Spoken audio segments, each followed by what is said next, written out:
한국 퀴어 신학 아카데미 팟캐스트 퀴신팟. 한국 퀴어 신학 아카데미가 보내드리는 퀴어 신학 팟캐스트입니다. 퀴신팟입니다. 저는 강민이고요. 샘물이고요. 스누피입니다. 반갑습니다. 반갑습니다. 자, 우리 시작하기 전에 광고. 자, 지난주 텀블벅 저희 퀴어슬의 신학하기 텀블벅 성황리에 마감이 됐습니다. 박수! 아, 고생 많으셨습니다. 자, 우리가 400만 원을 목표로 프로젝트가 시작이 됐고요.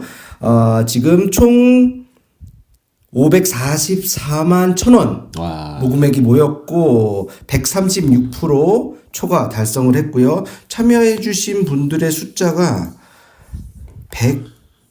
147분입니다. 예. 굉장히 와. 많은 분들이 참여를 해주셨습니다. 감사합니다. 사람들 다 어디 있었을까요?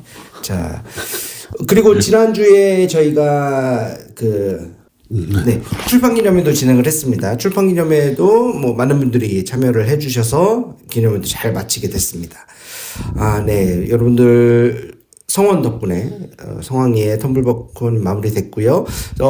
이제 후원해주신 분들께는 이제 이번 주 금요일부터 순차 발송이 되니까 기다려주시면 감사하겠습니다. 와. 자, 요번 저희 책 발간하면서 또 소회가 있으신가요?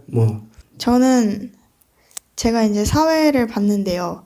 제가 이제 챙길 거 열심히 챙기고 중간중간에 들어가야 하는 정보들 잘 챙기고 했더니 또 이것저것이 빠지고 그러더라고요. 그치만 이제 무사히 잘 끝났다. 그래서 너무 감사하다는 얘기 드리고 싶습니다. 네, 아주 사회를 깔끔하게 잘 봐주셨습니다. 빛나는 출판 기념회였습니다. 감사합니다. 감사합니다. 저는 뭐, 네. 네. 사실 제가 이 책 출판하는 데 있어서 뭔가 혁혁한 공을 세운 게 아니라서 사실 뭐 딱히 이렇게 뭐 할 말은 크게는 없지만 현장에서 옆에서 이렇게 또 주로 노고를 지켜보면서 진짜 감명받은 점이 많고요. 그리고 또 이 숫자가 진짜 될까 이런 생각도 솔직히 있었는데 그걸 또 이렇게 아득히 또 넘는 그 결과를 보니까 아직 참 밝구나, 아직 해나갈 수 있겠구나, 뭐 이런 생각이 들었습니다. 네, 저도 그 연대의 힘이 굉장히 크구나 하는 느낌을 받았습니다.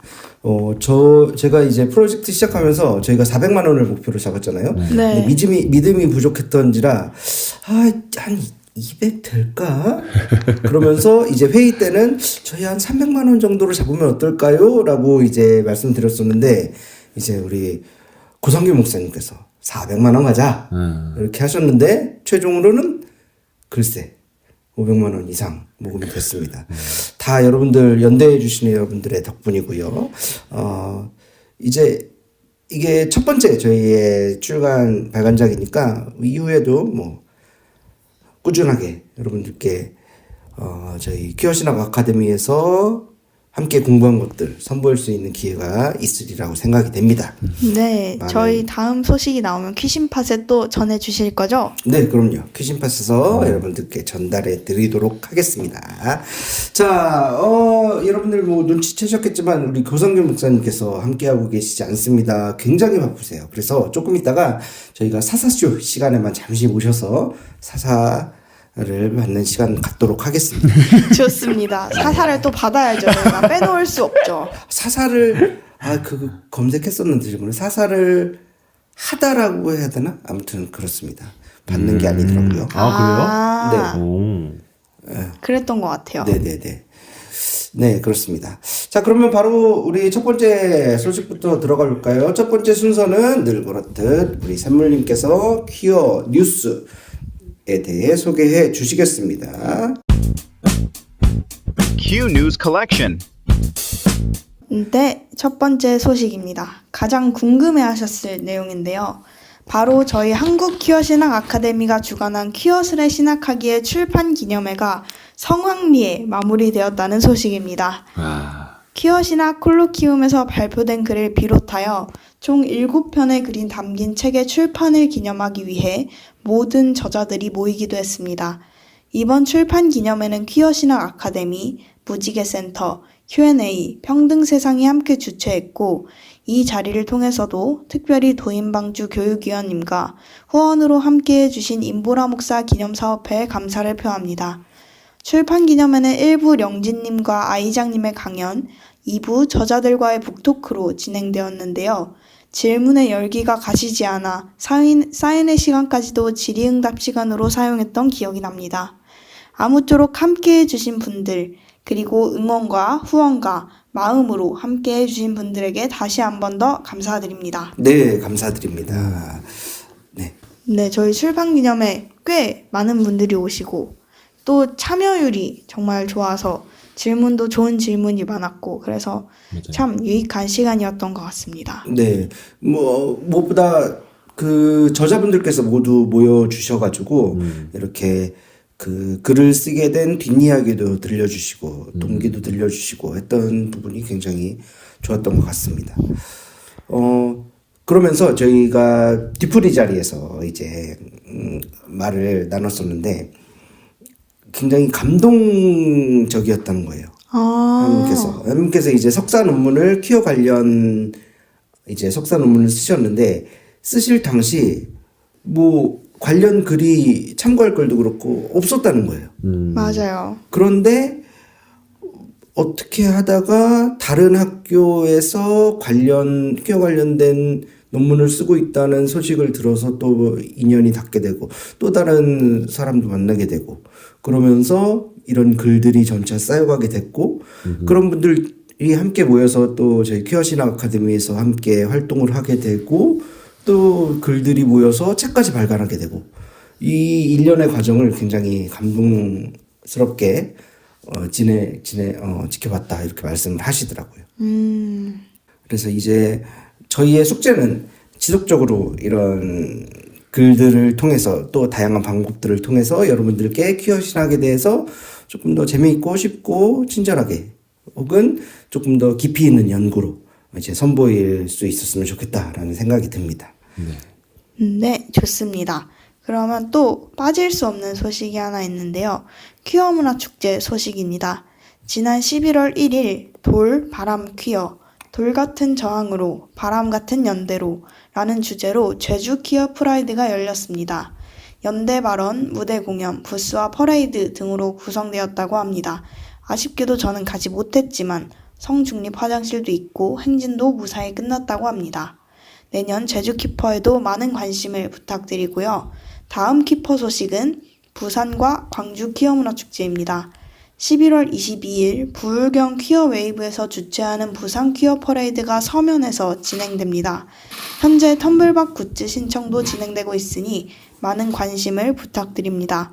또 11월 29일 금남로 일대에서 광주 퀴어문화축제가 열립니다.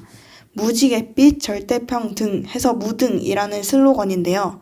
당일 오전에 출발하는 광주 키퍼 무지개버스도 있다고 하니 많은 참여를 부탁드립니다. 네, 혹시 두 분 가실 계획이 있으신가요? 네, 가진 못할 것 같아요.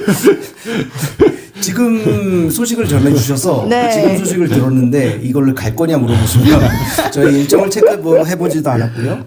혹시나, 혹시나 미리 알고 계셨으면 이제 퀴시나 부스를 뭐 하실 예정이 있나. 그래서 여쭤봤습니다. 저도 처음 알았네요. 저희가 그 퍼레이드 때 어디서든 퀴시나 이름으로 부스를 운영한 적은 없죠. 맞아요. 이것도 이제 차근차근 뭐 기회가 있으면 책도 나왔고. 네. 아니, 제가 판매할 물품이 하나 생겨서 맞아요. 매대에다가 올려놓을 게 하나 생겨서 근데 요거 하나만 올려놓긴 또 굉장히 아쉽고 맞아요. 아무튼 기회를 요런 것도 논의를 내부적으로 해보도록 하겠습니다. 네, 들으시는 분들 많은 참여를 부탁드립니다. 광주 퀴어 축제 굉장히 센스 있네요. 맞아요. 무등산의 전기를 이제 이어가기 위해서 무등 그렇습니다. 이거를 약간 억지로 무지갯빛 절대 평등에서 무등 네 좋습니다. 세상에. 생물님 알겠습니다. 어떻게 안 가시나요? 전 토요일 날 매주 일정이 있어가지고 아하. 네, 제 오케스트라 연습이 있거든요. 그래서 뭘 너무 많이 해. 저희 국내에 퀴어 문화 축제가 열리는 지역이 어디 있나요? 좀 있는데요. 일단 서울 열리고요. 서울? 인천 있고, 대전 있고, 대구 있고, 그리고 부울경 해서 부산에서 하고, 이번에 광주도 하고, 춘천도 하고, 네, 제주도 하고, 이 정도 있는 것 같습니다. 8군데 정도? 네, 굉장히 8개, 많네요. 9개. 뭐 1년 내내 저희 맞습니다. 퀴어들에겐 축제의 날이네요. 네. 네, 좋습니다. 함께 연대할 기회도 그만큼 많다는 거니까 이 소식들 저희가 최대한 빠짐없이 전해드리도록 하도록 하겠습니다. 네, 감사합니다. 마지막 소식은 서울 국제 프라이드 영화제입니다. 11월 6일부터 11월 12일 제15회 서울 국제 프라이드 영화제가 종로 CGV 피카디리 1958 극장에서 열립니다. 이번 영화제는 다양성, 포용, 자긍심, 사랑, 평등, 연대 6가지 키워드를 중심으로 진행되며 37개국 114편의 작품이 상영된다고 합니다. 개막작부터 주요 영화까지 다 읽고 싶지만 시간 관계상 생략하니 궁금하신 분들은 꼭 찾아서 보러 가시면 좋겠습니다. 특별히 7일에는 아시아 태평양 프라이드 영화제 연맹 간담회도 열린다고 합니다. 예매는 CGV 홈페이지와 모바일 앱, 현장 구매도 가능하며 모든 상영작의 관람료는 단돈 10,000원이라고 하니 오, 많은 관심을 부탁드립니다. 굉장히 감사합니다. 저렴하네요. 그렇습니다. 10,000원밖에 안 하고. 네, 심지어 제가 찾아보면서 이제 무슨 영화나 좀 봤는데 이게 설명만 봐도 재밌어 보이는 게 너무 많았어요. 그래서 들으시는 분들 중에 시간이 되시면 꼭 한번 찾아가서 이것저것 보시면 좋을 것 같습니다. 국제라고 하신 거죠? 네, 맞아요. 한국 퀴어 영화제랑은 또 다른. 네, 그렇습니다. 그래서 이게 37개국 작품이 들어오는 거예요. 한국 거였으면 한국 작품만 있었을 텐데. 굉장히 큰 행사네요. 맞습니다. 여기에 서울국제 프라이드 영화제 종로 일대에서 열린다고 네, 하네요. 그렇습니다. 제가 전해드릴 소식은 여기까지입니다. 네, 감사합니다. 오늘도 알찬 소식 전해주신 샘물님 감사합니다. 감사합니다. 감사합니다. Into the queer theology. 자, 이번 시간은 많은 분들이 기다려 주실 거라고 예상이 되는 고상균의 고상균의 사사쇼 시간입니다. 아, 우리 목사님 바쁘세요. 그래서 그러니까요. 바쁘신 와중에도 우리 사사쇼를 위해서 이 자리에 함께 해주셨습니다. 안녕하십니까? 안녕하십니까? 안녕하세요. 예, 그런데 갑자기 궁금한 생각이 드네요. 이 정말 사실 전혀 연글지도 않고 이 정말 말 같지도 이렇게 표현해도 되나? 아무튼 부족한 저의 이야기를 사실 사사쇼라는 이름으로 사실 몇 개월을 끌고 오고 있는데요. 전 이거 언제까지 해야 되는 겁니까? 한 10년은 넘게 할 수 있지 않을까요? 그렇지 않습니다. 이제 저희가 책도 냈고 10년 후에 돌아가시지 않잖아요. 좀 더 오래 사셔야죠. 사람 일은 알 수 없죠. 제가 10년까지 산다는 보장도 없고 그러면 어차피 보장이 없으니까 100년으로 합시다. 희한한 인간들입니다. 그러니까 이렇게 좀 숨이 헐떡헐떡해서 이야기를 못 하시지 않는 한 저희 함께 하는 걸로. 정말 예. 하지 말 제가 왜 이 사람들과 말을 하고 있나 하는 생각이 들고요, 여러분. 알겠습니다. 오늘 그 첫 번째로 하고 싶은 얘기는 여러분과 그 마태복음에 나오는 굉장히 논쟁적인 이야기를 가지고 좀 시작을 해보려고 합니다. 여러분 그 마태복음의 복음서에 보면 그런 얘기가 있죠. 예수의 언어로 나오는 이야기 중에 주님께서 말씀하시기를 내가 너희에게 평화를 주러 온 줄 아느냐? 나는 너희에게 검을 주러 왔다. 라고 얘기하면서 가족이 서로 쟁론하고 예, 그래서 시아버지와 뭐 누가 쟁론하고 이런 얘기들이 막 등장하는 장면들이 있죠. 네, 맞습니다. 기억나십니까? 네. 제 생각에 마태복음 10장 뭐 어디로 생각하고 있는데요. 자, 여러분들께서 지금 이 얘기를 듣는 청취자들도 한번 생각해 보시고 여기에 세 분도 한번 생각해 보십시오. 주님께서 우리가 통상 알고 있기로는 왜 주님은 왜 평화에 뭐 노래도 부르잖아요. 그죠? 예배 때? 자, 그런데 주님께서 주님의 언어로 얘기할 때 복음서에서 나는 너희에게 평화를 주러 온 줄 아느냐? 나는 너에게 검을 주러 왔다. 그리고 너희끼리 서로 싸우게 한다. 라고 얘기가 되죠. 기억나시죠? 네. 요거 구절 제가 한번 읽어주십시오. 읽어드려도 될까요? 몇 장 몇 절이죠? 잠시만요. 마태복음 10장 아직 죽지 않았네요. 10장까지 맞췄다는 거. 예. 뭐 오래 하셔도 될 것 같아요. 그러니까 그렇네요. 10장을 맞춰가지고. 네, 마태복음 10장 34절 이하에 나오는 말씀인데요. 너희는 내가 세상에 평화를 주려고 온 줄로 생각하지 말아라. 평화가 아니라 칼을 주려고 왔다. 나는 사람이 자기 아버지와 맞서게 하고 딸이 자기 어머니와 맞서게 하고 며느리가 자기 시어머니와 맞서게 하려고 왔다. 사람의 원수가 자기 집안 식구일 것이다. 뭐 이렇게 이어지는 그렇죠. 구절입니다. 그러니까 이게 실제로 이제 이런 상황은 이제 집이 이제 엉망진창이죠, 그죠? 그러네요. 그러니까 이런 상황. 근데 이게 내가 너희한테 평화로운 세상을 원하는 줄 알아? 나 이런 걸 하려고 온 거야? 라고 하는 얘기죠. 자, 여러분들은 이 구절에 대해서 어떤 해석을 갖고 계십니까? 솔직히 저는 잘 모르겠어요.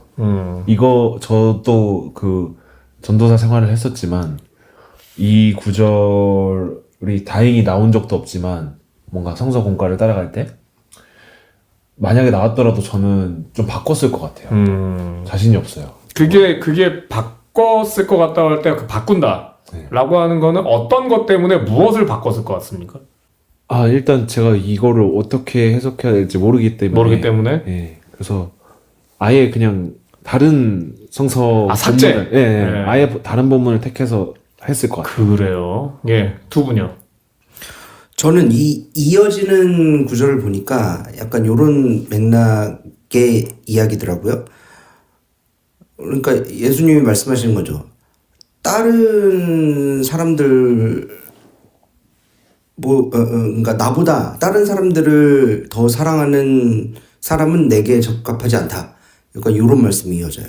그러니까 예수님이 자기 나만 사랑해라. 나만 사랑해라. 야. 라는 말로 읽힐 수 있는 구절이 이어지네요. 그래서 어떻게 해석하시겠습니까? 이야 어렵네요. 네. 네, 어렵다를 끝낼 건가? 네 끝내겠습니다. 퀴즈나 교육위원장인데 이번에 기사에 인터뷰도 하셨던데요. 인터뷰도 했는데 모른다. 제가 저기 교육위원장님 계시니까 가서 하라고 떠밀었거든요. 기자님을. 소데스네. 그래서 오셨던 떠밀어서 가서 인터뷰까지 했지만 난 모르겠다. 자, 일단 모른다 했으니까 일단 패스하고요. 네. 예. 자, 승아님. 저도 사실 이제 딱 듣고는 이거 무슨 말이지 했는데 즉석에서 머리를 굴려서 추측을 해보고 해봤는데 제 생각에는 뭔가 원래 평화롭지 않았는데 예수님이 와서 그 원래 평화롭지 않은 공동체를 직시하게 하고 혹은 그 진정한 평화라는 게 나한테 있다 이런 얘기를 하시려고 한 게 아닌가라는 1번 추측을 해봤고요. 그러니까 뻥치지 마라. 그러니까 니네한테 이런 그 갈등이 내재돼 있는데 그러면서 괜히 평화인 척 하지 마라. 네. 위선 떨지 말아라. 그러니까 드러내놓고 평화를 찾아가라. 찾아가라. 근데 그게 나한테 있다. 이런 내용이 아닐까라고 야. 추측을 해본 게 하나 약간 있고요. 꿈보다 해몽. 맞아요. 본인은 좀 모른다 해놓고 네, 저는 패스했죠. 패스해놓고 지금 말하는 사람 비난한다. 저도 솔직하게 모르지만으로 시작했어요. 정말 두 사람 말이야. 지금 저기요. 여러분 모르시죠? 처음 한 스누피는 딴짓하고 있고요. 지금 듣고 있습니다. 네, 교육위원장은 본인은 안 해놓고 네, 남을 비난하는. 저는 모르는 거를 이래가지고 한국 퀴어신학이 제대로 될 수가 있겠습니까? 굳이 아는 척하지 않으려 합니다. 그래요. 예, 그리고요. 그리고 이번 추측을 말하려 그랬는데 얘기하다가 까먹었습니다. 그래요. 네. 네. 좋습니다. 근데 굉장히 훌륭한 해석이죠. 나쁘지 않은데요? 해석이잖아요. 해석. 그렇습니다. 그렇죠. 해석이니까. 예.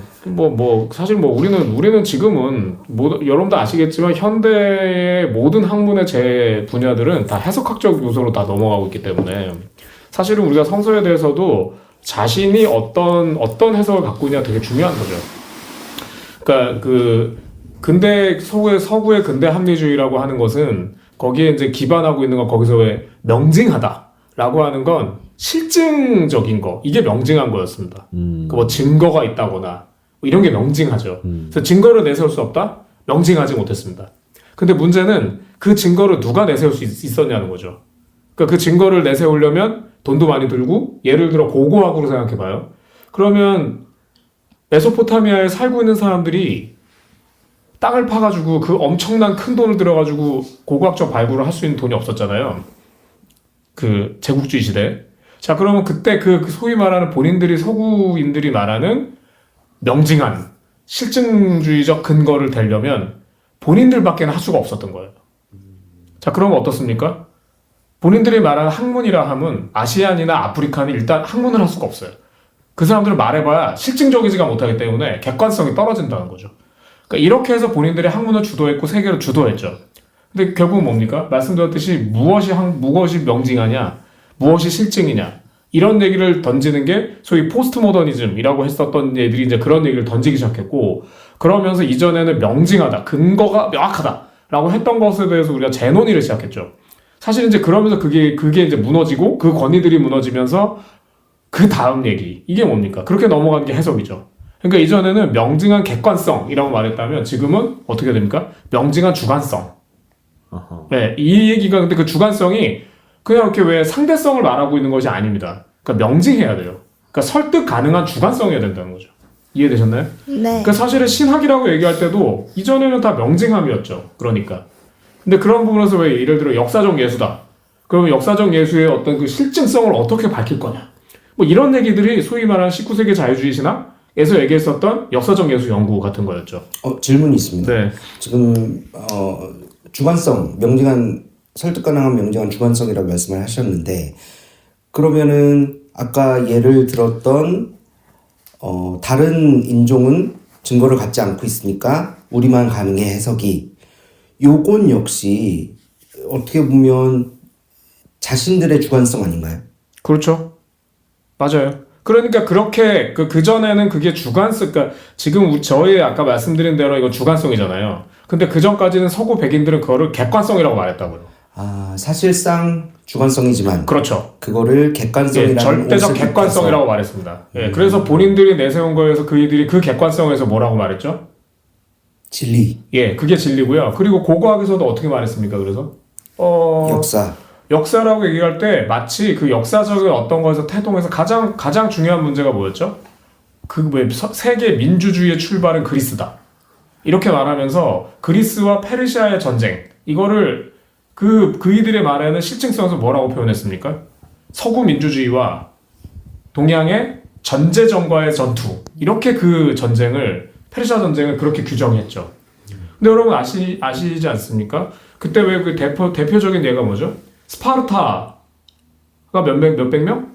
뭐 우리가 뭐 얘기할 때 영화 나올 때 막 300명, 그죠?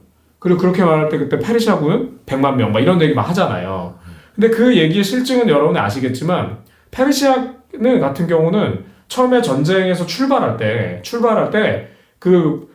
왕궁에서 출발해가지고 수도에서 출발하는 병력은 멸망되지 않습니다.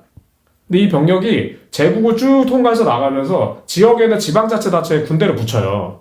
그러면서 점점 군대가 확장돼 나가는 방식이죠. 근데 이게 왜 필요하냐? 여러분 생각해보세요. 처음부터 100만 명이 움직이려면 100만 명이 짜장면만 한 그릇씩만 먹어도 돈이 얼마나 들겠습니까? 그러니까 이러니까 처음엔 소그룹으로 움직이지만 점점 붙어가지고 이렇게 해가지고 마지막에 전쟁할 때 최대한 확장되는 방식으로 가야 전투근무 지원에 대한 비용을 줄일 수 있죠. 그러니까 이렇기 때문에 페르시아 같은 경우는 초기부터 국가 대제국을 운영할 때 지방 분권제를 굉장히 강화했죠. 그리고 거기에 또 하나는 이런 거였습니다. 전쟁하는 사람뿐만이 아니라 옆에 있는 하인, 밥 지어주는 사람, 이런 사람까지 전부 다 숫자로 다 계산했어요. 다 사람으로 인정했다는 거죠. 이래서 전쟁을 나가면 예를 들어 전투원이 한 20만이다. 그럼 거기에 밥 지어주고 빨래해주고 뭐 이런 사람 다 붙잖아요. 그 사람들까지 다 붙으면 그게 한 50만 되겠죠. 그러니까 이렇게 해서 본인도 50만이라고 표현했던 거예요. 그런데 반대로 그리스는 어땠냐? 전쟁에 나갈 때 그 귀족 남성 있지 않습니까? 귀족 남성이 나갈 때 본인 외에 최소한 5명 이상의 노예를 거느리고 나갔습니다. 그 5명이 뭐 하는 사람들이냐? 전후, 좌우, 그리고 옆에 딱 붙어가지고 이 사람이 전쟁을 잘할 수 있도록 방패도 들어주고 창도 들어주고 하는 거예요. 그래서 주인이 막 창 들고 싸우다가 검! 그리고 옆에서 검 딱 주고, 그리고 옆에서 막 누가 찔러 들어오면 방패로 막아주고, 이걸 옆에 노예들이 돌아가면서 다 한 거예요. 그러니까 생각해 보십시오. 그러면 그리스에서는 그런데 그거를 10만 명만 전쟁에 나간다고 표현합니다. 대신 노예, 밥 지어주는 사람, 빨래하는 사람 전혀 사람으로 인정하지 않았기 때문에 숫자로 계수하지 않았어요. 자, 그러면 그리스에서 10만 명이 나갔다. 그럼 실제 전투는 몇만 명이겠어요? 곱하기 5니까. 최소 50. 최소 50만, 5, 60만이에요. 근데 그런데 말씀드렸던 페르시아 같은 경우는 전쟁에 50만이 동원됐다. 실제 병력은 몇만? 20만 미만입니다. 이해되셨죠? 그럼 어느 쪽이 더 민주적입니까? 밥 짓고 빨래하는 사람까지 전부 다 숫자로 인정하는 쪽이 민주적입니까? 아니면 거기 전쟁 나가는 귀족 남성만 사람으로 치는 게 민주적입니까? 다 놓는 게. 네, 다 당연히 넣는 게 우리 시기로 지금 보면 당연히 민주적이죠. 그런데 그리스는 그러니까 그 말하는 왜 스파르타 300명 이런 말도 안 되는 얘기가 나오는 게 뭐냐? 그건 거의 지휘관이나 엄청 잘 나가는 거기에 대표성 있는 남성 귀족만 개수했기 때문에 그랬을 가능성이 큰 겁니다. 그렇게 치면 그 당시 전투에서 페르시아와 그리스는 병력상에 큰 차이가 없었던 거예요. 와. 그러니까 이거를 그렇게 갖다 놓고 나서 그리스의 왜 그 서구의 민주정대, 아시아의 전제정의 전투다? 말 같지도 않은 얘기죠. 그러니까 이런 이야기들이 나왔었던 게 아까 말한 그이들이 고고학이라는 것을 점령하면서 우리들이 실증적이야 라고 말하면서 했었던 대표적인 오류들입니다. 자, 다시 돌아 얘기가 좀 길어졌는데요. 그러니까 그런 부분에서 우리가 퀴어 신학이라고 할 때 흔히 왜 퀴어 신학을 비판하는 사람들이 뭐라고 말하죠? 그 이단이야, 신학 아니야 라고 말하는 거. 근데 그럴 때 이단이라고 하는 말을 우리가 좀 생각해 볼까요? 이단. 이 뭡니까? 그러니까 소위 말하는 헤게모니에서 벗어난 어떤 얘기를 이단이라고 하잖아요. 그럼 우리가 이거를 해석학적 관점으로 접근해 보면 말입니다. 누가 중간을 점유하고 있냐? 누가 헤게모니를 점유하고 있는데를 얘기해야 되는 거죠. 그러니까 누가 지금 누구를 이단이라고 규정하고 있냐? 그 규정하고 있는 존재들이 정의롭냐? 이 얘기를 해야 되는 거 아닙니까? 그죠? 근데 그걸 이단으로 퀴어 신학이나 퀴어 인권운동 등등을 뭐 이단이라던가 혐오한다라고 얘기하는 사람들이 하는 거에서는 자신들에 대한 그런 성찰이 결여돼 있습니다. 왜냐하면 본인들은 실증적으로 본인들이 정의롭기 때문에, 실증적으로 본인들이 하나님의 말씀을 소유하고 있기 때문에, 이렇게 생각하기 때문에 자신들에 대한 성찰이 없기 때문에 상대방에게, 그러니까 자기가 볼 때 모르거나 틀렸다고 생각하는 존재를 그냥 너 이단이야 이렇게 찍을 수 있다고 생각하는 거죠. 그러니까 우리가 그런 부분에서 우리가 퀴어 신학에 대해서 공부하고 퀴어 신학이 맞다라고 생각한다면 우리가 갖고 있는 신학에 대한 내가 갖고 있는 뼈대의 중심 근본을 좀 생각해 봐야 되는 거죠. 그러니까 나는 그런 부분에서 그런 어떤 그 논리 가능한 설득 가능한 주관을 난 명확하게 가지고 있는가? 아니면 나도 여전히 모르는 상태, 나도 모르는 상태에서 이렇게 절대 객관이 뭐가 있다고 자꾸 생각하고 있는 것은 아닌가? 예, 이런 자기 성찰이 좀 필요하다. 이런 것을 말씀드리고, 저는 그러면서 아까 좀 전에 승하 선생님이 말씀하셨던 그런 이야기는 우리가 아까 들으면서 느끼지 않았습니까? 오, 괜찮다. 그러니까 이게 바로 설득 가능하다는 거죠. 그러니까 이런 게 바로 명징한 설득 가능한 주관 위에 서는 거. 이게 이전에 말도 안 되는 객관성이라는 얘기 말고 지금은 설득 가능한 주관성 위에 서도록 하는 훈련이 필요하다라는 말씀을 드리고요. 그러니까 그런 의미에서 지금 했었던 저는 그러니까 이거를 아주 이 성서 구절은 지금까지 2000년의 기독교는 굉장히 곤혹스러워 했었던 성서죠. 그래서 이거를 아까 스누피님 말씀하셨듯이 별로 다루고 싶지 않아 했거나 아니면 다루더라도 뭔가 되게 은혜롭게 말하려고 애를 썼습니다. 그 대표적인 예가 뭐냐면 하나님께서는 평화를 누구하고는 주님께서는 평화를 누구랑 나누냐? 우리 그리스도인들끼리는 평화를 나눠요. 근데 저 세상하고는 싸운다. 이렇게 해석을 흔히 했어요. 그래서 이게 특히 우리나라에서는 우리나라 왜 부흥회 같은 거 할 때 있잖아요. 어떻게 했냐? 여기서 말하는 가족이랑 싸우는 거. 그 얘기를 아까 말한 우리 그리스도인들끼리는 평화인데 그렇지 않은 사람끼리랑 싸워. 이 말을 부흥회 할 때는 어떻게 표현했겠습니까? 여기서 말하는 가족들이랑 왜 싸우죠? 가족들이 신앙이 없어서. 믿지 않는 믿지 않으니까 거기서 나는 믿는 사람이에요. 그럼 어떡하죠? 예를 들어 우리 개신교에서 흔히 말했던 뭡니까? 제사 금지. 네. 시아버지가 제사 지내라 그래. 그럼 며느리가 어떻게 해야 돼요? 싸워야 되는 거죠. 그러니까 이런 얘기로 이걸 해석해 왔어요. 부흥회에서. 그래서 여기서 여러분 지금 성령의 은혜 받으셨죠? 그럼 집에 가서 어떻게 하셔야 돼요? 싸워야 돼요. 그러니까 하란 대로 다 해야 됩니까? 아니에요, 여러분. 거기서 복음을 전하시고 가족들을 다 교회로 데리고 오셔야죠. 그런데 여러분 교회 오는 거를 가족들이 막아요? 그럼 그건 핍박이에요, 여러분. 그러니까 이렇게 했던 거예요. 와, 근데 좀 많이 들어본 것 같아요. 그 많이 들어봤죠. 네. 어딘가에서 들어보셨어요. 네. 여러분 어디 DNA에 있을 거고요. 이걸 듣는 청취자분들도 우리 교회에서도 지금 그렇게 얘기하는데요. 아마 그런 생각 하실 수도 있습니다. 그러니까 그럴 수 있고요. 근데 계속 말씀드립니다. 그건 뭐다? 명징한 실증이 아니라 그렇게 얘기하고는 어떤 주관이다. 그럼 우리도 우리의 주관이 필요하죠. 그건 네. 지금 극우가 내뱉는 혐오의 근간에도 이런 논리가 깔려 있겠네요. 그럴 수 있다고 봅니다. 그러니까 그 극우가 그렇게 자랑스럽게 극우를 쓴 이유가 뭘까요? 자기 스스로를 완전 익스트림 라이트라고, 그러니까 한쪽 완전히 극적 코너에 있다고 스스로 생각할까요? 그렇지 않아요. 자기들이 정의를 소유했다고 생각하니까 함부로 나댈 수 있는 겁니다. 그 정의를 소유할 수 있다고 할 때 그 근간이 뭐겠어요? 자기들은 명징하게 실증적으로 맞다고 생각하기 때문에 이런 거죠. 지금 이 구절을 방금 말씀해 주신 대로 해석하는 것이 옳다. 네, 그것이 너무 확고하게 그들에게 자리 잡고 있으니. 그것만이다라고 생각한다는 거. 그러니까 저는 그런 부분에서 우리는 좀 다른 접근이 필요하다. 뭐냐?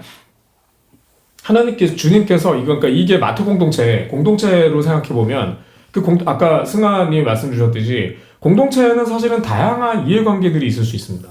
그리고 거기에 이게 이제 시기적으로 보면 어때요? 그러니까 이거는 이제 이게 마태복음의 저술 시기가 언제냐를 또 따져봐야 될 문제입니다만, 아무튼 봤을 때 국가가 그 유대 전쟁에서 이제 실패를 한다던가, 그러니까 그 이후에 혹은 그럴 때 이런 전후에 떠나서, 그러니까 유대교 공동체가 우리가 살아남아야 돼라고 하면서 이렇게 순수한 유대주의, 순수한 유대성을 막 강조할 때, 그럴 때 소위 말해 나자렛 땅이라고 그이들이 불렀던 우리 이제 초기 예수 공동체, 이건 뭐겠어요? 이단이죠. 그이들이 볼 때. 그러니까 나자렛 땅이라고 했었던 나자렛 공동체는 초기에는 유대교랑 분리되지 않았잖아요. 그러니까 유대교의 어떤 언저리에 있었습니다. 근데 이 언저리에 있는 존재가 국가가 막 긴장하고 막 이제 경색되는 상황에서는 누가 더 순수해? 라고 얘기하면서 저 인간들 이단 아니야? 라고 하면서 내쫓기기 시작하는 일이 막 벌어지죠. 자, 그럴 때 어떤 사람들은 신앙을 지키면서 쫓겨났을 거예요. 그죠? 근데 어떤 존재들은 또 어떻죠? 또 적당히, 거기 그냥 가끔만 조금만 가봤어요. 뭐 이런 얘기만 하고 끝냈겠죠. 그냥 살짝 가본 거고요. 진짜 아니에요. 막 이런 거. 막 그러면서 이렇게 대충 변절하고 이런 사람도 있었을 거 아니에요. 네. 근데 이제 그러다가 나중에, 이게 완전히 이제 분리가 되니까. 그러면서 분리되면 결국 이렇게 중간에 거정되게 남아있던 사람들 결국은 다 쫓겨나겠죠. 그럼 그 사람들 또 어디로 가겠어요? 다시. 그 나사렛 공동체로 또 저 받아주세요. 하면서 가겠죠. 그러니까 마태 공동체로 할 때 거기가 유대교적 베이스를 갖고 있는 공동체잖아요. 마태 공동체는. 그러다 보니 그 안에 신앙의 순수성을 가지고 있는 사람들도 있고, 그리고 그런 어려운 시절에 살짝 이렇게 몸을 좀 이렇게 움츠렸다가 다시 찾아온 사람도 있고, 이런 다양한 사람들이 있었을 가능성이 있죠. 자, 그럴 때 어떻겠습니까? 거기에서 이제 그 순수함을 지켰던 존재들이 어떻게 반응하겠어요? 너네 왜 그랬냐? 그렇지. 니네 이 쓰레기 같은 것들아. 이런 반응을 막 보이겠죠. 그러면서 막 우리가 순수하다. 이런 얘기도 막 표현하고. 그러니까 이런 일들이 막 있었을 가능성이 있어요. 이해되셨나요? 네. 자, 이럴 때, 그러니까 공동체 안에, 아까 말씀하셨던 공동체 안에 여러 가지 어떤 갈등들도 있고, 그럴 때 대충 막 이렇게 넘어가고 막 이런 일이 있을 가능성이 있잖아요. 자, 그럴 때 주님의 이 언어는 어떤 의미가 있겠습니까? 우리 전에 그렇게 해서 서로 막 상처 주고 이랬었던 거 대충 넘어가지 마. 솔직히 인정하자. 그때 어떤 이는 막 신앙 내가 순수하고 너는 쓰레기였잖아 라고 말했던 거 넘어가지 말고 인정해라. 그렇게 말하는 건 아니었잖아. 같은 공동체에서 라거나, 아니면 반대로 나는 어떤 애들은 막 그때 목숨을 걸고 막 신앙을 지키려고 했었는데 그럴 때 그냥 도망갔었잖아. 그럼 미안하다고 해. 왜 그거 그냥 대충 넘어가. 그러니까 이런 거 우리 꺼내놓고 얘기하자. 그래야 진짜 평화가 있어. 그러니까 아마 그런 얘기로 이 공동체의 이야기가 사용됐을 가능성이 있죠. 하나 더는 내가 평화를 주러 온 줄 아느냐? 나는 검을 주러 온다? 이 얘기를 표현하는 걸 한번 생각해 보세요. 예수 공동체라는 게 초기에 움직이면서 아마 전방위적인 탄압을 받았을 가능성이 있죠. 그러니까 유대교로부터도 탄압을 받지만 그 로마 지방정부로부터도 얘는 이상한 존재들이잖아요. 그러니까 만만하게 때려잡을 수 있는 존재죠. 그러니까 이런 여기 전방위적 탄압을 받을 때 그럼 이 사람들이 선택해야 되는 거죠. 우리 잘못했다고 그러고 그냥 사라질까? 아니야, 지켜. 근데 지키려면 어떻게 됩니까? 스스로를 단단하게 만들어야 됩니다. 근데 이걸 단단하게 만들 때 언어가 평화로운 언어일 수 있습니까? 힘이 없는데 우리끼리 단단해야 돼. 카리스마 있는 강력할 수밖에 없어요. 그러니까 누가 뭐라 그래도 야, 우리는 우리끼리 지킬 거야. 죽이려면 죽여. 막 이런 식의 되게 강력한 언어일 가능성이 있죠. 그러니까 이럴 때 이 언어, 내가 너희한테 평화로 주러 온 줄 아냐?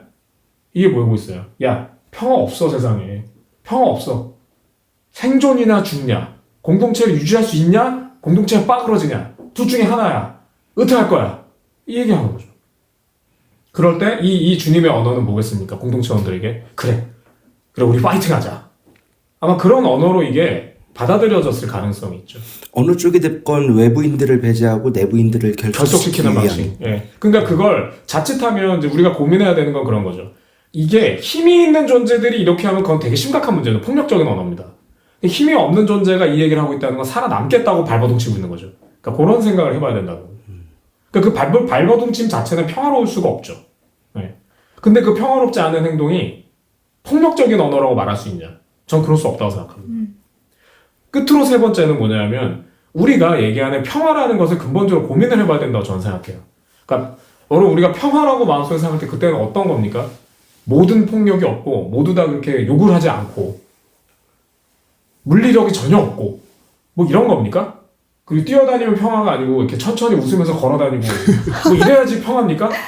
근데 우리가 은연중에 종교인이 평화라고 얘기하면 약간 그런 상태를 생각하는 경우가 많이 있죠.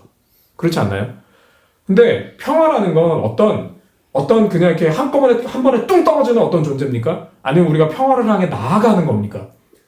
아니면 평화가 이렇게 당겨 오게 하기 위해서 우리가 노력하는 겁니까? 그러니까 프로세스입니까? 아니면 어떤 결과입니까? 저는 프로세스라고 생각합니다. 그러면 그 평화로 아까 얘기한 그런 평화로운 세상이 오게 하기 위한 과정은 때에 따라서는 반평화할 수도 있죠. 때에 따라서는 갈등할 수도 있습니다. 그렇지 않나요? 맞아요. 네. 그런데 그런 걸 다 도외시한 채, 야, 우리는 다 평화로워야지. 이건 뭐예요? 이건 위선입니다. 그렇지 않은데 그러고 있는 척하고 있는 거. 그러니까 이럴 때 주님의 언어에서 우리는 싸워야 된다. 난 싸울 거야 라고 말하는 건 뭐죠? 평화를 당겨서 맞이하기 위해서 지금의 것을 우리는 투쟁해야 돼. 라는 얘기인 거죠. 그럼 예를 들어, 뭐 많은 얘기를 해볼 수 있지 않습니까? 어떤 이들이 그런 얘기 해요. 왜 이렇게 노동자들이 자꾸 시끄럽게 그러냐? 왜 노동자들이 자꾸 세종호텔 저기 앞에 가가지고 이렇게 막 시끄럽게 막 북치고 아침에 막 그러냐? 그거 그렇게 안 하면 안 되냐? 장애인들이 왜 아침에 이렇게 시끄럽게 막 그러냐? 그거 평화롭게 좀 할 수 없냐? 왜 자꾸 전철을 막아서고 막 그렇게 하냐? 여기에 저는 이 말을 꼭 하고 싶은 겁니다. 평화는 어디에 그저 한꺼번에 뚱 떨어지는 게 아니라 그와 같은 세상과 장애인도 지하철을 점거하지 않아도 되는 세상이 평화잖아요. 그런 평화로운 세상에 오게 하는 과정에선 갈등이 있을 수도 있죠. 그리고 노동자가 노동으로 쫓겨나지 않는 세상, 살만한 세상이 되게 하기 위한 과정에서 노동자들이 투쟁을 해야 할 수도 있죠. 그럴 일이 없으면 좋겠지만. 근데 그런 과정에서 우리가 얘네 왜 이렇게 폭력적이니? 이렇게 말하는 방식이 오늘 여기에 나오는 성서에 나오는 소위 어떤 존재들이 공동체에게 그렇게 말하고 있었던 것은 아닌가. 이 생각을 좀 해볼 수 있다. 그러니까 이 얘기에서 이렇게 격한 표현은 사실 그 당시에 매우 격했던 상황을 반증하고 있다라고 생각합니다. 자, 그런 의미에서 저는 끝으로 이런 이야기가 소위 그 퀴어 신학이라고 하는 것은 퀴어 이론의 어떤 그 사상적인 수혜를 받아서 탄생했잖아요. 그러니까 그런 부분에서 그 퀴어 이론이 처음에는 주디스 버틀러가 처음에 했었던 이야기, 그 젠더 트러블? 이 책에서는 심지어 왜 페미니즘에 대한 얘기도 엄청나게 비판을 했다고 우리가 전에 얘기를 나눴잖아요. 근데 그 이후에 퀴어 이론과 페미니즘은 사실 어떤 부분에서는 이렇게 만나갑니다. 서로에게 긍정적 영향을 주면서 만나가죠. 근데 그게 이렇게 말하면 긍정적인데 부정적으로 말하면 어떠냐? 퀴어 이론의 급진성이 너무 사라진다는 거예요. 그러니까 세상을 그냥 밝게 만들어주는 어떤 거 아닌가요? 그러니까 이렇게 대화하는 방식으로 간다는 거죠. 그러니까 여기에 대해서 우리나라에 잘 소개되지 않았죠. 레오 버사니라고 하는 퀴어 이론가가 있는데요. 그러니까 그 이는 이걸 정면으로 까요. 그래서 뭐라고 말했냐면, 퀴어는 어차피 급진적이야, 우린. 그리고 우린 반사회적이야. 근데 우리가 왜 자꾸 사회를 이롭게 하는 방식을 얘기해야 되는데, 이렇게 말하기 시작하죠. 그러니까 이건 뭐였냐면, 시대적인 이유가 있는데요. 여러분 아시겠지만, 옛날에 미국의 레이건 대통령이라는 이가 이제 대통령이 있었을 때, 그게 아주 우파였으니까. 그러면서 그때, 성소자를 되게 혐오하는 언어들이 국가적으로 막 나오죠. 그 대표적인 뭐였습니까? 에이즈의 진원지가 성소자들이다. 막 이러면서 막 국가가 광적으로 미친 듯이 막 하던 때가 있었습니다. 그럴 때, 이 성소자 인권운동 진영에서 어떤 이들은 그걸 정면으로 싸웠고, 어떤 이들은 숨었죠. 그 광풍이 무서우니까. 근데 어떤 이들은, 아니에요. 우리가 얼마나 세상에 도움이 되는 사람들인데요. 우린 나쁜 사람들이 아니에요. 그러니까 이러면서 움직임을 했었던 제3의 진영이 있었어요. 그러니까 이건 어떻게 보면 생존을 위해서 한 거고, 그리고 성소자 인권운동의 대중성을 위해서 약간 언어를 이렇게 부드럽게 이렇게 소프트랜딩을 시킨 거죠. 근데 이제 그거에 대해서 레오 버사니 같은 존재들은 웃기고 있네? 이렇게 말한 거예요. 야, 우리는 그런 거 아니야. 야, 우리 어차피 사람들이 우리 싫어해. 야, 근데 왜 우리가 자꾸 세상을 좋아한다고 그러는데? 이렇게 말한 거죠. 야, 그러면서 이는 뭐라고 했냐면, 그러면서 그 프로이드가 여러분 기억 알고 계시죠? 그 프로이드가 왜 성에 대한 얘기나 섹스에 대한 이야기를 할 때 그거를 대단히 급진적인 에너지로 표현했고, 그리고 그게 왜 본인에게 이렇게 잘 갈무리가 되지 않으면 자신을 파괴하는 에너지가 될 수도 있다. 라고 프로이드는 성에 대한 이야기를 그렇게 얘기한 적이 있죠. 그러니까 이거는 섹스라는 부분이 그 에너지가, 원초적 에너지가 그렇게 막 샤방샤방하고 세상이나 뭐 사람을 위해서 되게 도움이 되고 이런 거 아니야. 굉장히 끝까지 가고 굉장히 파괴적이야. 막 이런 얘기를 프로이드는 했었던 겁니다. 근데 레오 버사니는 이 얘기를 굉장히 급진적으로 밀고 가는 거죠. 그러니까 섹스? 야, 어차피 그런 거 다 우리 다 끝까지 가면 우리 다 죽여. 야, 근데 뭐 자꾸 뭐 세상이 평화가 어쩌고 그런 얘기 하지 마. 어차피 우리는 그런 거야. 이렇게 얘기하죠. 레오 버사니 그래서 우리 뭐 너도 죽고 나도 죽고 다 끝나 이 얘기를 하고 있는 게 아니고요. 퀴어 운동 그리고 퀴어 이론이 가야 될 방향이, 그래 우리 모두 다 이렇게 하나 된 우리 평화로운 세상을 만나요. 함께 보아요 여러분. 이런 공익 광고냐. 그런 거 아니다. 우리는 어차피 다수 세상으로부터 비난을 받을 수밖에 없고, 그리고 그런 부분에서 우리가 선택해야 되는 건 우리도 좋은 사람이에요가 아니라, 그래 우리 퀴어야 어떡할 건데 니네가 라고 하면서 우리 자긍심 갖고 살아 이것들아, 이 얘기를 했었던 겁니다. 그래서 레오 버사니의 이론은 주디스 버틀러보다 훨씬 더 직설적이고 그리고 훨씬 더 원초적이에요. 그러니까 주디스 버틀러는 얘기하는 게 막 락강이 어쩌고서 어마어마하게 막 철학적인 사고를 가지고 끌고 들어오잖아요. 레오 버사니는 철저하게 몸에 대한 이야기부터 합니다. 섹스는 어떻고 성기는 어떻고 막 이런 얘기부터 막 해가지고 이야기를 펼쳐나가죠. 그래서 레오 버사니의 이야기를 처음 보면 굉장히 당혹스럽고, 아 이거 어떡하지? 라는 생각이 듭니다만, 보면서 아까 말씀드렸던 그런 시대적인 상황, 그리고 그가 얘기한 어떤 그 일성, 지향점을 바라보면 사실 퀴어 이론이나 퀴어 신학이 어느 방향으로 가야 하는가 라는 고민을 좀 하게 됩니다. 저는 그래서 아까 말씀드렸던 왜 우리가 내가 너에게 평화를 주러 온 줄 아느냐? 난 너에게 검을 주러 왔다 라고 하는 그 주님의 그 언어, 레오 버사니가 퀴어가 무슨 세상에 무슨 긍정성을 끼얹으려고 온 거 같냐? 우린 퀴어야. 야, 우리 어차피 세상 우리가 싫어해. 우리가 좀 세상 좀 싫어하겠다는데 뭐 문제 있어? 그러니까 이렇게 말하는 레오 버사니의 언어는 저는 굉장히 비슷하다. 라는 이야기로 퀴어 신학이 가야 될 방향은 한편으론 그 신학적 언어를 가지고 많은 사람들을 포괄하고 위로를 주는 것도 있겠으나, 한편으론 세상을 향해 나아가는 어떤 화살촉 같은 느낌의, 절대로, 타협할 수 없는 어떤 방향, 이거를 제시하는 것도 우리가 놓치면 안 되는 것이 아닌가 라는 이야기로 오늘 성서를 마무리하겠습니다. 와우. 감사합니다. 그러니까 요 성경 구절이 있을 때는 로마의 통치하에 있었던 시대고, 그 당시는 팍스 로마나 로마의 평화라는 말이 있을 정도로 힘에 의한 전쟁이 없는 상태였었죠. 그런 지점, 사람들이 생각하는 오해된 평화에 대한 지점을 말한 예수님의 말씀 같네요. 그렇게도 볼 수 있을 것 같습니다. 그러니까 팍스 로마나라 하면 그거는 그 로마의 힘에 의해서 지배돼서 어떤 저항도 없는 시대, 이게 팍스 로마나잖아요. 그렇죠. 그러니까 그런 부분에서 그것이 진정한 평화냐? 아니다. 그럼 거기에 대해서 로마에 저항하는 것? 이거 폭력이죠. 쟁론이죠. 근데 그럴 때 주님의 언어가 그래 우리 싸워야 된다. 정의를 위해서. 검을 주러 왔다. 네. 저항을 이제 어떻게 보면 용인하고 조금 더 번장하는, 그렇죠. 그런 것으로 이룰 수도 있겠네요. 그럴 수 있습니다. 그래서 이게 고전적인 언어입니다만, 그래서 팍스 로마나에 대비되는 팍스 샬롬? 그러니까 우리 그 성서가 말하는 평화는 다른 것이다. 라고 또 이게 서구에 있는 진보적인 신학계에서 그거를 그렇게 대비해서 이 구절을 가지고 해석해서 한 예도 있었습니다. 그 저항의 목소리, 날카로움의 목소리를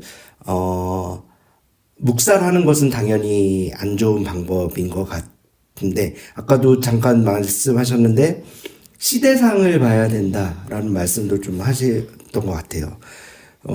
그것도 조금 읽을 필요가 있지 않나라는 생각이 들어요. 그러니까 어쩌라고 그러니까 뾰족함을 지향해서 그것을 지향해서 뾰족하기 위해 뾰족한 것은 분명히 아닐 터이니까. 그렇죠. 그러니까 시대 상황을 함께 읽어나가는 안목도 필요하지 않을까라는 생각도 조금 해봅니다. 그렇습니다. 뭐 늘 그렇게 싸우는 건 피곤한 일이니까요. 네, 그런데 아까 말씀드렸듯이 저는 그런 생각을 가집니다. 우리가 타협해야 되는 부분과 타협할 수 없는 부분이 있다면, 근데 사실 퀴어 신학과 퀴어 이론이라는 게 출발할 때는 사실 어떤 부분에 타협할 수 없는 지점이 저는 있다고 생각해요. 그건 다양성에 대한 기치? 그러니까 절대로 타협할 수 없는 지점이 있죠. 근데 이제 그런 부분에서 자꾸 뭔가 이렇게 두루뭉실하게 말하기를 바라고 좀 안 드러나기를 바라고 하는 방식에 대하여 결단코 그럴 수 없다 라고 하는 어떤 언어가 나는 너에게 검을 주러 왔다 라고 하는 언어와 좀 비슷한 것이 아닌가, 저는 그래야 되는 것이 아닌가 라는 생각을 합니다. 예, 오늘 이 얘기는 이렇게 마무리하도록 하겠습니다. 여러분 들어주셔서 감사합니다. 감사합니다. 감사합니다. Recall the Q history. 자, 이번 시간은 제가 준비한 시간입니다. 퀴어 역사를 살펴보는 시간 우리 목사님은 보내드렸고요. 오늘 함께 이제 살펴볼 역사는 빌리티스의 딸들입니다. 처음 들어봐요. 처음 들어봐요. 빌리티스의 딸들이라는 단체 이름입니다. 단체요. 네, 단체. 지난달에 제가 메터신 소사이어티를 소개해드렸습니다. 미국 최초의 게이 단체, 인권 단체였다. 오늘은 미국 최초의 레즈비언 인권 단체입니다. 레즈비언 인권 단체. 네. 그래서 단체는 1955년 샌프란시스코에서 설립된 말씀드렸듯이 미국 최초의 레즈비언 인권 단체입니다. 자, 이 단체가 생겨나게 된 배경을 좀 짚어봐야겠죠. 지난번 메터신 소사이어티와 시대는 비슷합니다. 고시대 때예요. 그래서 1950년대 미국 내에 이 동성애에 관한 박해가 심했던 라벤더 공포, 정말 설명드렸죠. 라벤더 공포가 이제 횡행했던 시기입니다. 그렇기 때문에 레즈비언들이 안전하게 모일 수 있는 곳이 당연히 드물었겠죠. 네. 그리고 당시에는 다 이렇게 잡혀가기도 하고 그런 시대였으니까. 그래서 한 여성이 아이디어를 냅니다. 필리핀 여성이고요. 로잘리 로즈 밤버거라는 이름의 필리핀 여성이 단속을 피해서 자, 우리 모여서 서로의 집에 이렇게 돌아가면서 모여서 이렇게 춤추고 놀고 할 수 있는 사교 클럽을 만들자라는 아이디어를 내게 됩니다. 우와. 네. 그래서 1955년 9월 21일 네 쌍의 커플이 이 방금 말씀드렸던 로즈와 그녀의 파트너 로즈메리 집에서 모이게 됩니다. 그래서 네 쌍의 커플 로즈메리 슬펜, 그리고 델마틴과 필리스 리옹, 마샤 포스터와 준, 노니 프레이와 메리, 이렇게 네 쌍의 커플이 모이게 됩니다. 자, 그렇게 이제 사교 모임으로 처음에 모임이 시작된 거예요. 그런데 뭐 어디나 그렇듯이 그 내부에서 의견이 이제 좀 갈라지게 됩니다. 그래서 어떤 사람들은 개인적인 사교 활동에만 좀 집중을 하자라고 주장하는 사람도 있었고, 특히 방금 말씀드렸던 로즈가 그랬습니다. 그리고 어떤 사람들은 아니다, 우리가 그래도 이렇게 성소수자들 모였는데 공적 활동을 좀 병행해야 되지 않겠냐라는 의견도 있게 됩니다. 그래서 이 로즈 같은 경우에는 뭐 모임에 오래 참여하지 않게 됩니다. 한 6개월 정도 이제 하고 탈퇴를 하게 된다는 거죠. 이렇게 의견이 갈라진 데에는 그들의 어떤 사회적인 신분, 계급 역시 작동을 하게 됩니다. 그들 중에 절반은 블루칼라 노동자였습니다. 이 로즈도 이렇게 브러쉬 공장에 다니고 있는 블루칼라 노동자였습니다. 이 블루칼라 노동자들은 공적 활동을 자제하기로 원했어요. 사적인 모임만 갖기 원했어요. 왜냐? 공적 활동으로 밝혀졌을 때 쫓겨나게 되고 굉장히 불이익이 많다는 겁니다. 반면에 화이트 칼라 노동자들은 일단 우리가 조금 더 드러내놓고 이런 활동을 하자 이런 의견으로 갈라지기도 했다고 합니다. 어찌됐건 이 모임이 시작이 돼서 법적인 위원회를 구성해서 회장은 델 마틴, 부회장 로니 프레이를 중심으로 이제 단체가 설립이 되게 됩니다.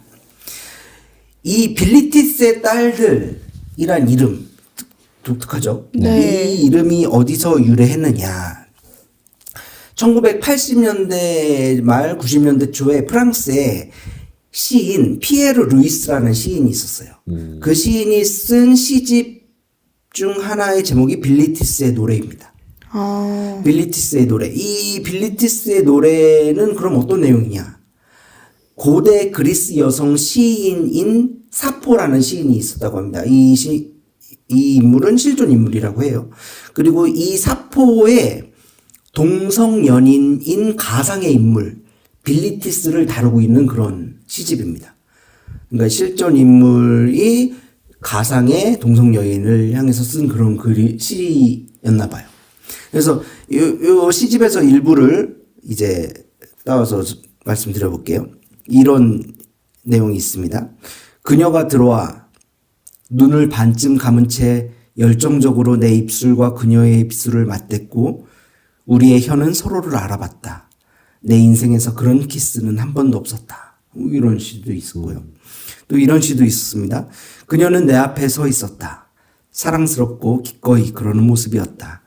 내 무릎은 조금씩 그녀의 따뜻한 허벅지 사이로 올라갔고 그 허벅지는 마치 연인을 받아들인 듯 벌려졌다. 굉장히 에로틱한 그런 시도 있습니다. 이 시가 1980년대 말 90년대 이 시기 때 발표됐다고 합니다. 어쨌든 그래서 빌리티스라는 그 이름을 따와서 이제 단체의 이름을 정하게 되는 거죠. 그래서 당시 억압적인 분위기 속에서 자신들의 단체의 정체성을 이제 은밀하게 드러내면서도 어떤 문화적 정당성을 부여하기 위해서 이런 이름을 짓게 됩니다. 빌리티스의 딸들. 이해가 가시죠? 네. 자, 그러면 이들이 모여서 어떤 활동을 했느냐. 제일 주요한 활동이 잡지를 발행한 거예요. The Leather, 사다리라는 이름의 잡지를 발행하게 됩니다. 55년 결성된 이듬해 1956년부터 1972년까지 발행한 월간지의 이름이 바로 레더입니다. 그래서 레즈비언들의 경험, 뭐 문학, 논평들 이런 것들도 다뤘고요. 레즈비언들에게 정보와 소통의 창고를 제공하기도 했습니다. 이 창간호에서 이들이 자신들 단체의 목적을 이제 밝힙니다. 4가지를 밝히는데요. 첫 번째는 교육입니다. 누구를 위한 교육이냐? 여기 써져 있는 단어로는 변이 성향을 가진 개인. 그러니까 성소수자들을 말하는 것 같아요. 네. 더 자세히는 레즈비언들이겠죠. 그들을 위한 교육입니다. 그러면 그들을 위해서 어떤 교육을 하느냐? 심리적인, 사회적인 측면에서 교육을 하는데 그들이 사회에 잘 적응할 수 있도록 교육을 하게 되는 겁니다.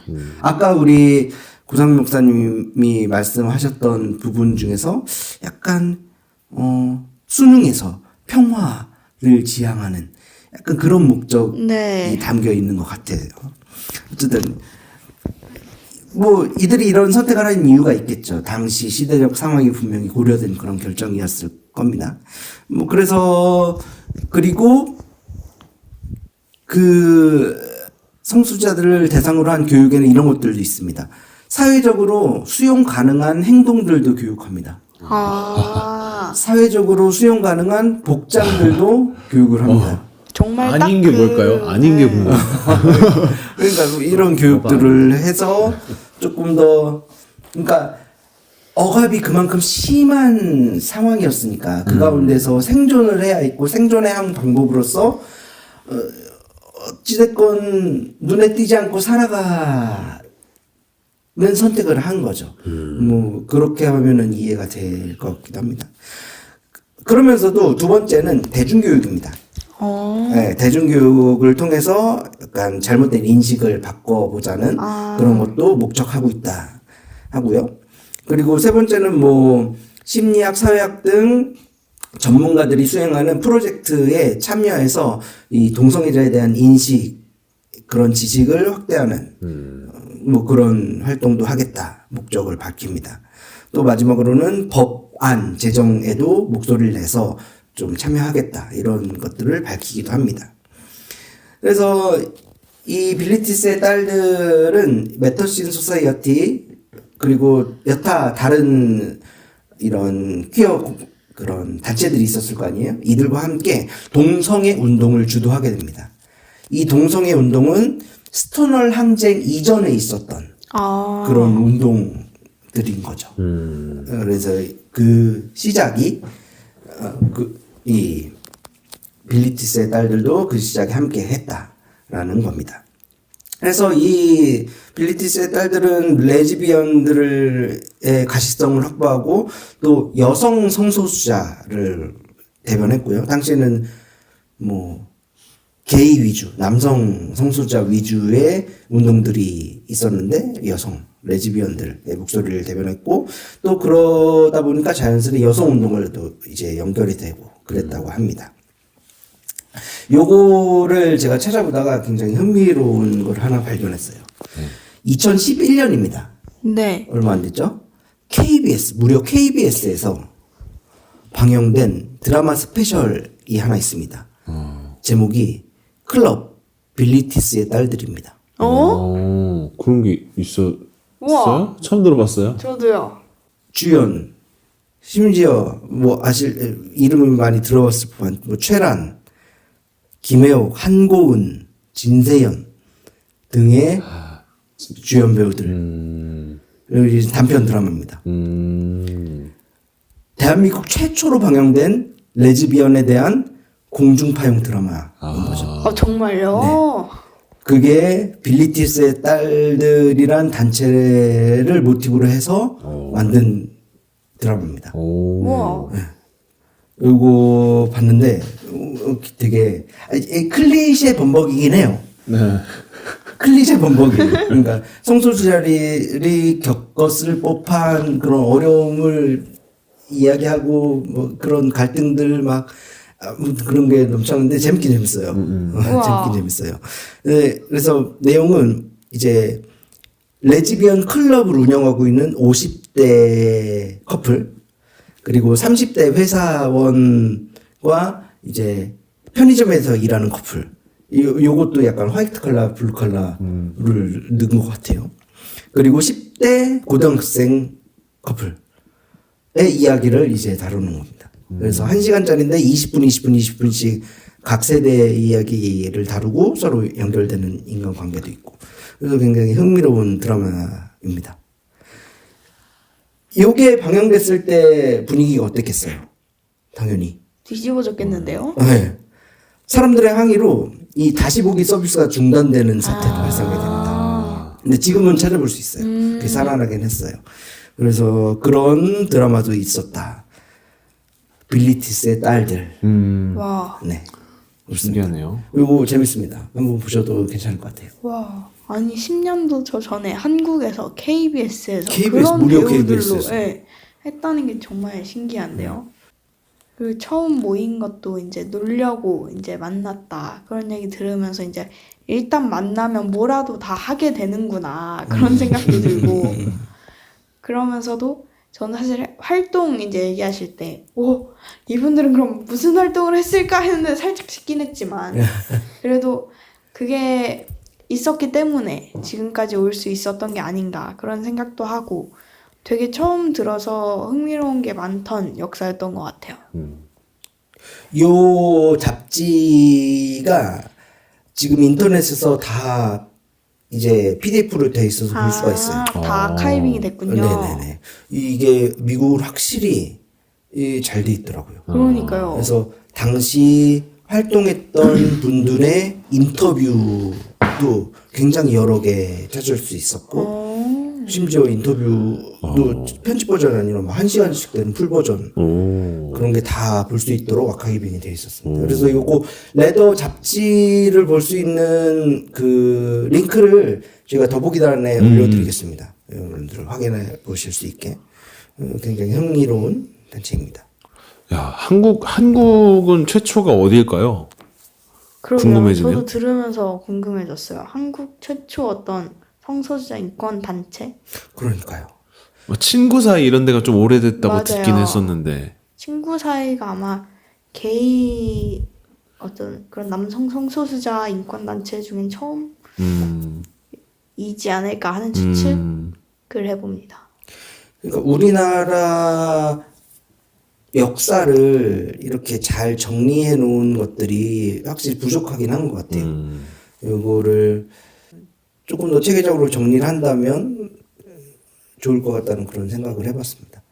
항상 역사 이야기를 찾을 때 이 미국 역사를 자주 말씀드리는 게 자료가 볼 수 있는 게 많아요. 네. 그래서 타고 들어가면 또 이어지는 이야기들도 쉽게 찾을 수 있고, 근데 우리나라는 아직은 그런 정리나 아카이빙이 조금은 부족하지 않나. 안 그래도 그래서 제가 얼마 전에 저희 학교 도서관에 퀴어 한국사를 희망 도서로 주문해 놨습니다. 아, 진짜요? 이제 왔다고 이제 또 와가지고 좋습니다. 제가 한번 살펴보도록 하겠습니다. 좋습니다. 네, 오늘은 빌리티스의 딸들과 관련한 역사를 여러분께 전해드렸습니다. 다음 시간에도 흥미로운 역사로 찾아뵙겠습니다. 감사합니다. 감사합니다. 감사합니다. Queer in culture.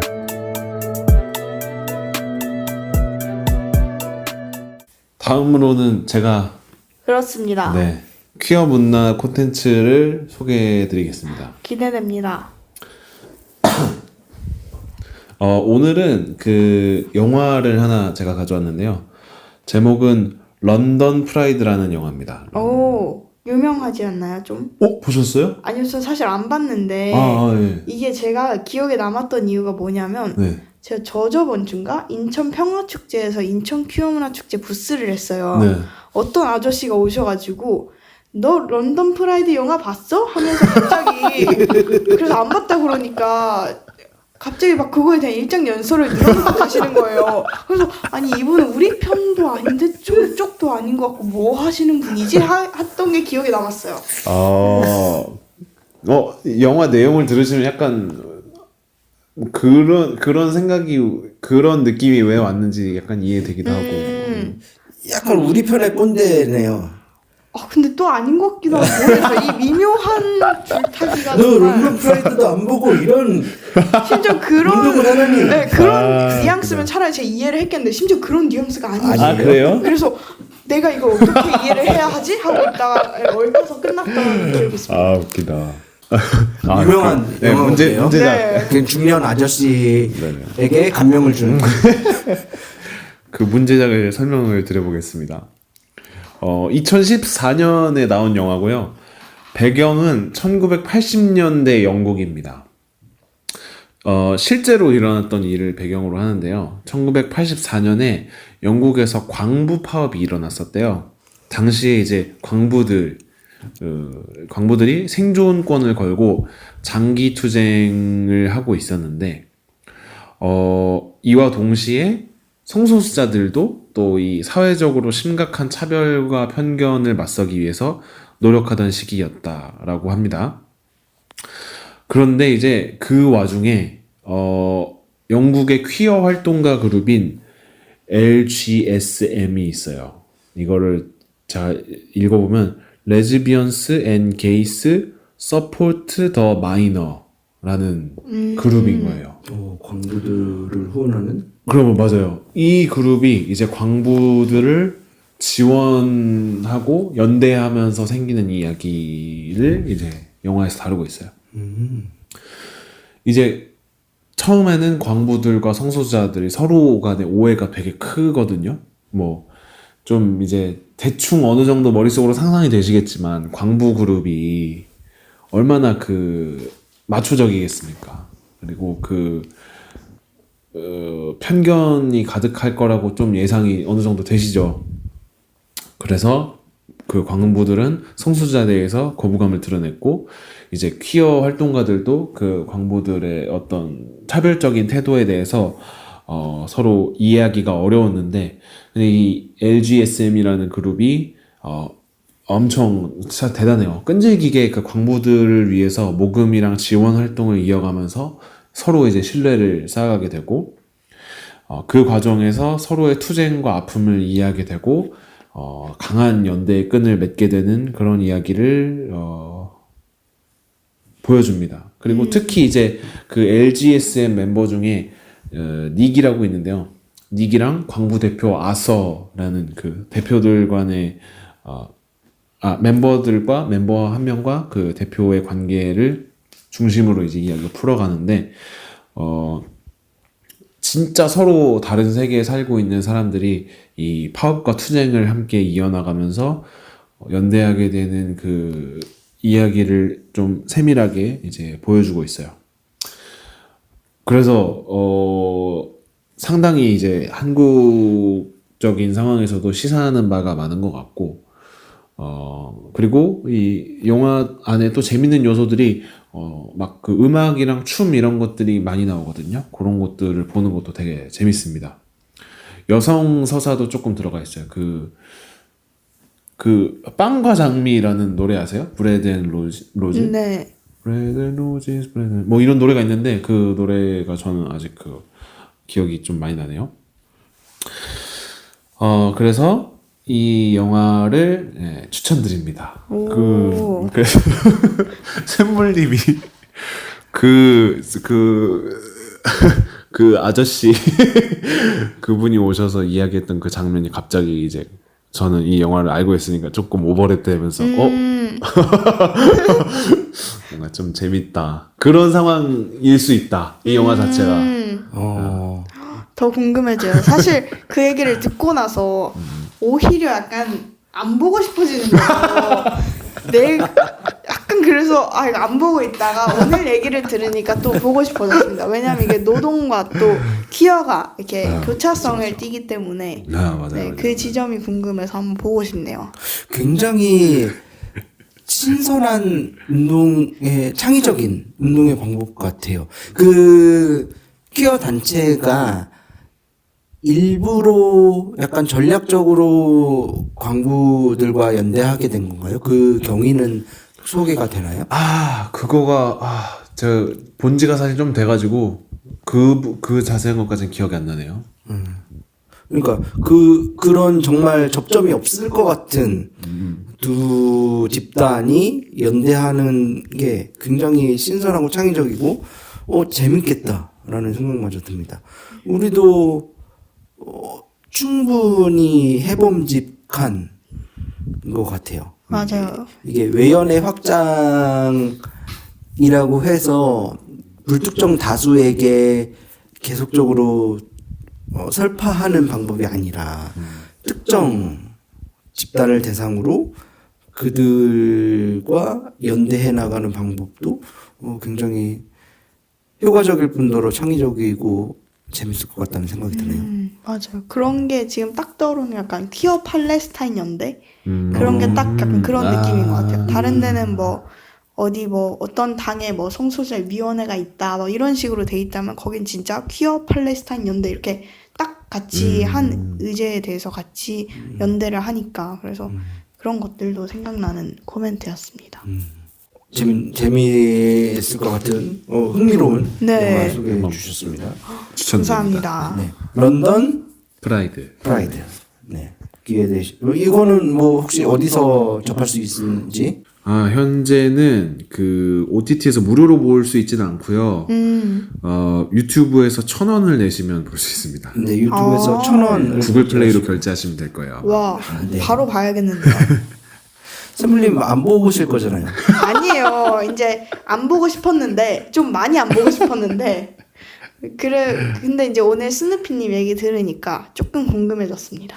그거 아세요? 샘물님께서 이 대중 매체를 전혀 접하지 않으신다고 합니다. 진짜요? 제가 좀 영상이랑 별로 안 친하거든요. 그래서 진짜요? 제가 원래 영화도 누가 보러 가자. 그래서 이렇게 일정까지 다 잡아주지 않으면 안 보고 OTT도 하나도 안 보고 제가 사실 웹툰도 태어나서 한 개? 그것도 뭐 봐야 돼서 보는 거 한 개 봤고 그러니까 이것도 분명히 안 보실 건데. 아니요. 와. 무슨 재미로 사세요? 다 그 얘기하세요. 하지만 제 가방에는 지금도 막 사본학 책이 있기 때문에 죄송합니다. 자, 자, 정정하겠습니다. 제 재미는 퀴어슬의 신학하기를 읽으면서 나옵니다. 아, 진짜 대단한 사람이네. 퀴어슬의 신학하기 아직 읽어보지 않으셨다면 저희 현장 판매도 종종 할까요?